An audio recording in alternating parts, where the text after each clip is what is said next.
कुछ नहीं कर सकते, हम अधर्म की ओर बढ़ते रहेंगे।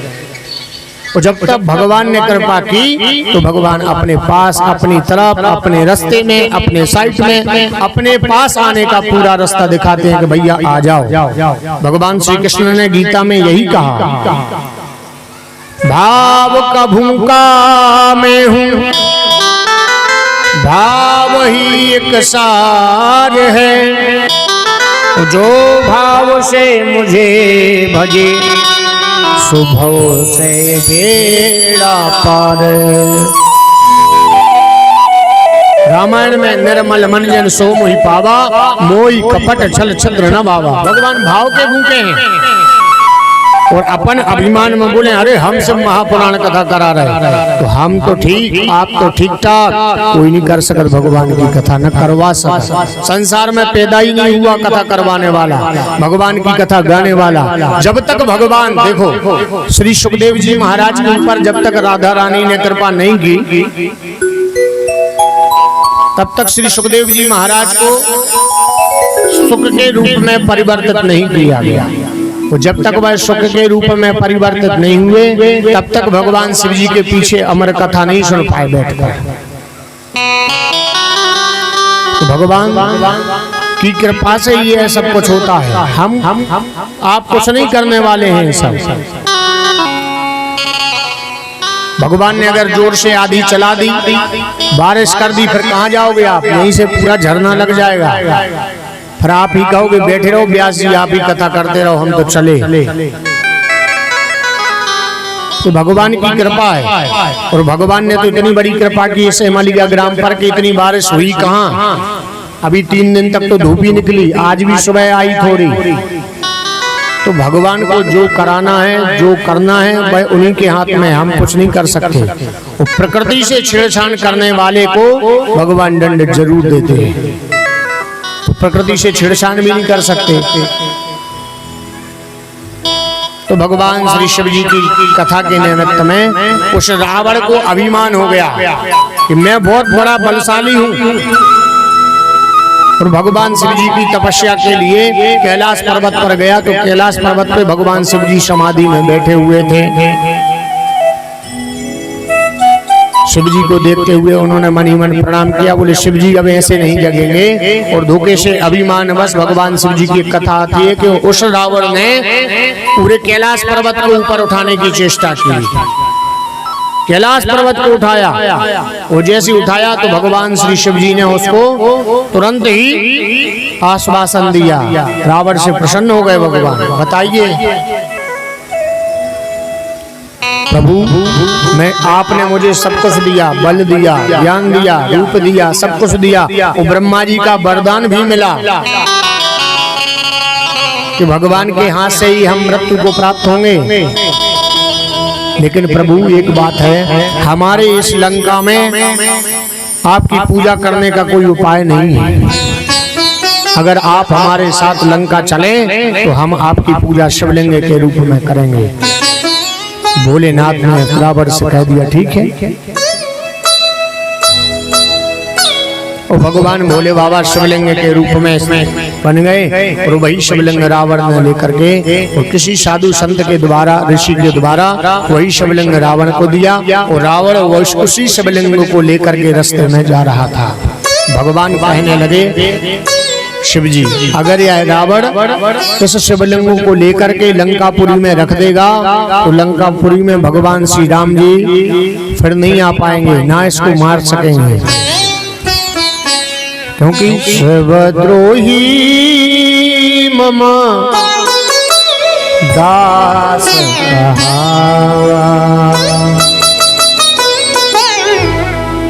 जो भगवान से द्रोह करता है वो राम जी को नहीं पा सकता। जो राम जी से द्रोह करता है वो शिव जी को नहीं पा सकता। वो ये राम का द्रोही बन गया तो वो मुझे कैसे पा सकता है। इसलिए भगवान ने क्या किया, विष्णु भगवान शिव जी ने विष्णु भगवान से प्रार्थना की, हे प्रभु नारायणाय रविकोटि प्रतापनाय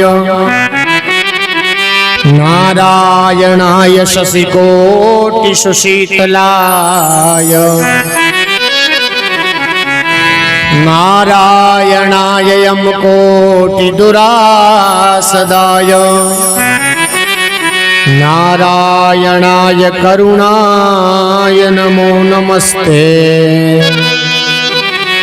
भगवान विष्णु कृपा करें, यह लंका में लेकर के मुझे जा रहा है, वहां मैं स्थापित नहीं होना चाहता। विष्णु भगवान ने कहा ठीक है। भगवान विष्णु एक व्यक्ति के रूप में जाकर के रास्ते में पहुंच गए और बिहार का वह खंड था, वहां पहुंच करके परली क्षेत्र में जाकर के भगवान जैसे ही पहुंचे और जैसे ही रावण को देखा तो वह एक व्यक्ति के रूप में खड़े हो गए, ब्राह्मण के रूप में। उस रावण को लघु शंका की पीड़ा सताई गई। रावण कहने लगा कि हे ब्राह्मण देवता, आप इसको ले लीजिए और 2 मिनट के लिए मुझे आप शिवलिंग को अपने पास रख ले और जब तक मैं न आऊं तब तक आप इसको जमीन पर नहीं रखना। लेकिन भगवान शिव जी ने कहा था, हे रावण, इसको ले तो जा रहे हो, लेकिन अगर यह धोखे से कहीं आपने रख दिया तो आपके रखने के बाद में ये वहीं स्थापित हो जाएगा, फिर आप लंका में नहीं ले जा सकते महाराज। उस ब्राह्मण को दिया और ब्राह्मण ने तुरंत जमीन पर परीक्षा लेने के लिए भगवान हरि थे और उसने उस भगवान श्री शिवलिंग को उसी जमीन पर रख दिया। और जैसे ही रावण उधर से आया, देखा अरे ब्राह्मण तो इधर से गायब है और मेरे भगवान श्री शिव जी के लिए यहाँ रख दिया, अब पता नहीं क्या होगा, पता नहीं अब क्या होगा, भगवान शिव क्रोधित न हो जाएं। उसने खूब प्रयास किया शिव जी को उठाने का, लेकिन भगवान शिव जी वहां से उठे नहीं। आखिरकार भगवान शिव जी प्रकट हुए और रावण से कहा, हे रावण,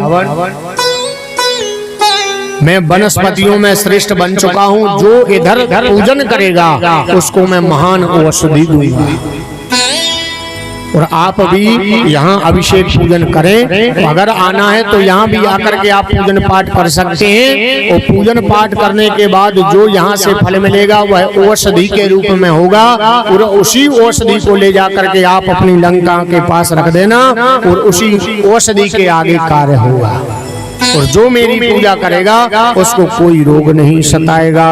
तभी से बैजनाथ भगवान वहां प्रकट होकर के रावण को मनवांछित फल प्रदान करने लगे। तो बैजनाथ भगवान की जय हो। नमः पार्वती पतये हर हर महादेव। नमः पार्वती पतये हर हर महादेव। भगवान ने श्री वैद्यनाथ का रूप धारण किया और वैद्यनाथ का रूप धारण करके रावण को वहां से विदा किया और तभी से श्री वैद्यनाथ भगवान का वहां प्रादुर्भाव हुआ और सभी जन वहां परल्याम वैद्यनाथंच परली में वैद्यनाथ भगवान का पूजन। कभी कभी ये फेसबुक पे रील चलती है, आपने देखा होगा, वैद्यनाथ भगवान की छोटे से शिवलिंग बने हैं और भू देवता ब्राह्मण देवता उनके ऊपर चंदन डालते रहते हैं, बेलपत्री से सजाते हैं उनको।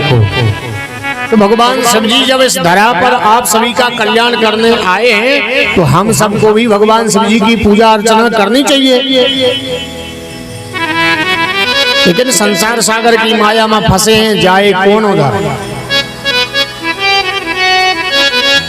जाना कोई चाहता ही नहीं और जो जाना चाहते हैं वो उधर से आएंगे, अरे मैंने 12 ज्योतिर्लिंग कर लिए, उनको भी अभिमान आ जाता है।